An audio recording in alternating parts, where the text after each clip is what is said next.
maganda ka, syempre unang-una sa lahat, iniisip agad nila, ay matalino to. Diba? Ganun agad ang iniisip ng mga tao. Pag maganda, matalino to. Hoy! Hoy, hindi lahat. Hindi lahat na maganda matalino. May maganda pero bobo din. Oo. Nagkakaganda-gandahan lang pero ang utak walang laman. Hoy, pag pangit.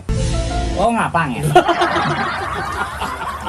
Pag pangit, pangit ang utak.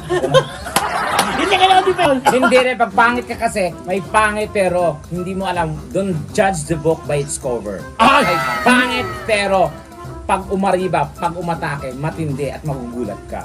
Pag lumabas ka ng corridor, pag maganda ka at madami kang dalang libro at kung anong mga gamit, maraming tutulong sa'yo. Oh, Maraming pag pangit ka, pag lumabas ka, ang daming magtatago sa'yo.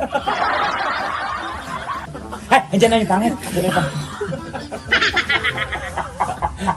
Tsaka na dalawa pangit, anong dalawa pangit? Hindi. At saka pag lumabas siya, maraming dala, dadagdag